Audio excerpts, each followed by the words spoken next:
दिशा पाटनी के परिवार को गैंगस्टर ने निशाना बनाया, जबकि दोनों के बीच किसी तरह की कोई दुश्मनी पहले से रही नहीं। लेकिन अनिरुद्धाचार्य वो कड़ी है जिनकी वजह से दिशा पाटनी के परिवार पर खतरा मंडराया। वजह यह कि अनिरुद्धाचार्य के महिला विरोधी बयानों पर दिशा की बहन खुशबू पाटनी ने टिप्पणी की थी, जो गैंगस्टर को रास नहीं आई, और इसके बाद धमकी और फायरिंग की वारदात हुई।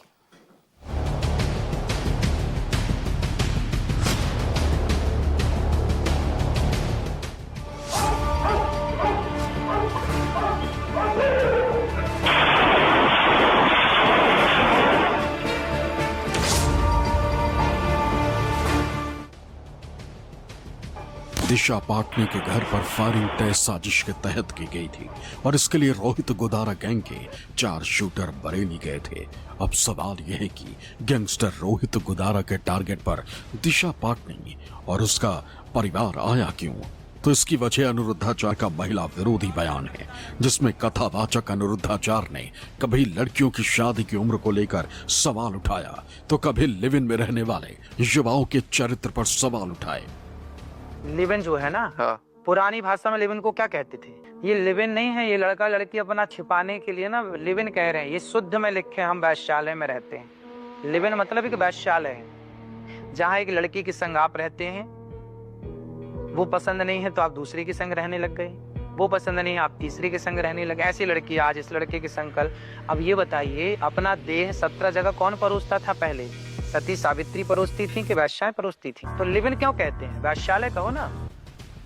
अनिरुद्धाचार्य ने इसी तरह के कई महिला विरोधी बयान दिए, जिस पर आर्मी से रिटायर और फिटनेस कोच दिशा पाटनी की बहन खुशबू पाटनी भड़क गईं। उन्होंने अनिरुद्धाचार्य को आड़े हाथों लेते हुए बयान दिया, जिसमें अनिरुद्धाचार्य को खरी खोटी सुनाते हुए आईना दिखाया गया।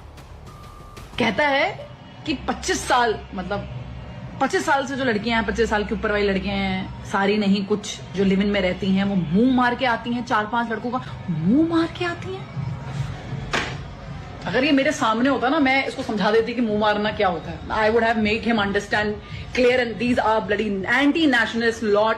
You should never be supporting such of highest order. Khushboo Patani के इस बयान को तोड़ मरोड़ कर प्रेमानंद महाराज से जोड़ दिया गया। इसके बाद सनातन के ठेकेदार बने गैंगस्टर की तरफ से एक धमकी भरा पोस्ट किया गया।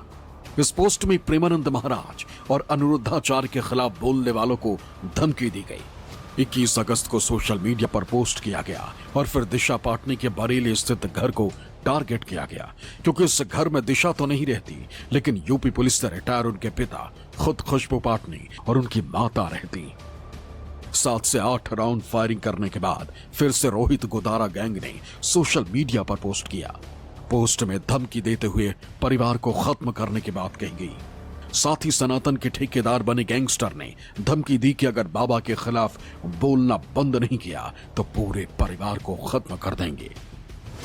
गैंगस्टर रोहित गोदारा की धमकी खोखली नहीं थी, इसके लिए पूरी तैयारी की गई, जिसके लिए 4 शार्प शूटर को 9 सितंबर को ही बरेली के लिए भेज दिया गया।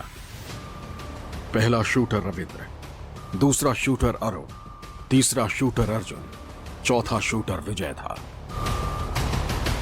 9 सितंबर को चारों शूटर के बरेली पहुंचने का सीसीटीवी सामने आया। इसमें चारों शूटर शहर के एक पेट्रोल पंप पर पहुंचते दिखे और पेट्रोल लेकर यहां से निकल जाते हैं। उसके बाद दिशा के घर पर फायरिंग करने वाला शूटर रविंद्र बरेली के होटल प्रीत में रूम लेकर रुकता है। देखिए, सीसीटीवी में शूटर रविंद्र होटल स्टाफ से टॉवल लेने आता है। दूसरे वीडियो में वो सिगरेट लेकर ऊपर की तरफ आते हुए दिखाई देता है। बरेली में एक्टर दिशा पाटनी के घर फायरिंग करने वाले चारों आरोपियों में से 3 आरोपी स्टेशन से चंद कदम की दूरी पर हिंद पैलेस में रुके थे। न्यूज़ 24 की टीम उसी हिंद पैलेस में पहुंची है। आप देख सकते हैं कमरा नंबर 111 है। इस कमरे नंबर 111 में जो 3 साथी थे वो तीनों रुके थे। बताया जा रहा है कि 10 तारीख की सुबह जो है 3 साथी आए थे और उसके बाद यहाँ 11 तारीख तक रुके थे। जो होटल के कर्मचारी हैं, इनसे बात करते हैं। क्या नाम है आपका?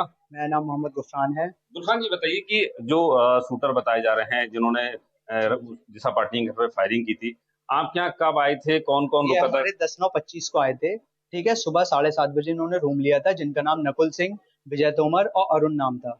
ये तीनों आए थे और इन्होंने अगले दिन चेकआउट कर दिया। 11 तारीख 11/9/25 को सुबह 4 बजे चेकआउट कर गए थे। वैसे क्या कह के रोके थे, क्या बताया था कि किस काम से इन्होंने आए हैं? बोला था हम घूमेंगे भी और एग्जाम वगैरह का भी पर्पज बताया, क्योंकि उस टाइम एग्जाम चल रहा था ना, तो हमने ज्यादा किसी से पूछा नहीं था। हमने सोचा सब एग्जाम वाले ही होंगे और सीधे साधे दिखने में भी लग रहे थे, वो कम एज के थे वो लोग सब। अच्छा, आपका क्या नाम है? मेरा नाम मोहम्मद शाहिद है। मोहम्मद साहिद जी, ये आपका होटल है ये? जी हाँ, ऑनर हूँ। अच्छा, ये बताइए कि वो आए किससे थे, कौन सी गाड़ियां थी, क्या? गाड़ी पल्सर अपाची थी। दो हाँ, वाइट गाड़ी थी। अब हमने ये इतना ध्यान नहीं, मैं पढ़ा लिखा तो हूँ नहीं साहब, जो मैं देखता या होता। अच्छा, तो तीनों ने अपनी अपनी आईडी लगाई थी? जी हाँ, तीनों ने आईडी लगा के वो चले गए। रविंद्र के साथ आए बाकी 3 शूटर बरेली के हिंद गेस्ट हाउस में रुके थे। पुलिस की जांच में खुलासा हुआ है कि शूटर ने 11 सितंबर की अहले सुबह भी एक राउंड फायरिंग की थी, लेकिन इसके बाद उन्हें मीडिया में कोई अटेंशन नहीं मिला, जिसके बाद 12 सितंबर को 7 से 8 राउंड फायरिंग की गई। फायरिंग के बाद शूटर रामपुर की तरफ भागे। इसके बाद वो गाजियाबाद पहुंचे। यहां ट्रॉनिका सिटी में छिपे होने की जब यूपी एसटीएफ की गाजियाबाद टीम को जानकारी मिली तो शूटर्स को घेर कर सरेंडर के लिए कहा गया, लेकिन शूटर्स ने सरेंडर के बजाय फायरिंग की तो पुलिस की जवाबी कार्रवाई में शूटर गंभीर रूप से घायल हुए और अस्पताल में उनकी मौत हो गई। गाजियाबाद में लोकेट करने के बाद में जब इनको रोकने का प्रयास किया गया तो उन्होंने पुलिस टीम्स को चैलेंज करके उनके ऊपर फायरिंग करनी स्टार्ट करी, और इस फायरिंग के दौरान पुलिस की जवाबी कार्रवाई में दोनों जो संदिग्ध व्यक्ति हैं, आरोपी, इनको गोलियां लगी हैं। इस कार्रवाई में हरियाणा पुलिस की जो टीम थी उसकी गाड़ी, सरकारी गाड़ी पे भी कुछ फायर लगे हैं आरोपियों की तरफ से, और इसके अलावा दिल्ली पुलिस के एक मुलाजिम को बाजू में गोली लगी है, जिसका उपचार अभी कराया जा रहा है। दिशा पाटनी के घर फायरिंग की वारदात में साथ देने वाले 2 शूटर विजय और अर्जुन अभी फरार हैं। पुलिस उनकी तलाश में दबिश दे रही है, लेकिन अनिरुद्धाचार्य के बड़बोले बयान से विरोध का जो सिलसिला शुरू हुआ था वो गोलीबारी और फिर एनकाउंटर तक पहुंच गया, क्योंकि दिशा के घर गोलीबारी के बाद से सूबे की कानून व्यवस्था पर सवाल उठ रहे थे। खुद मुख्यमंत्री योगी आदित्यनाथ इस घटना पर नजर बनाए हुए थे, लेकिन जब पुलिस ने शूटर का एनकाउंटर कर दिया है तो इस पर सियासत भी शुरू हो गई है। इनकाउंटर होना और इनकाउंटर करने में हमेशा फर्क है।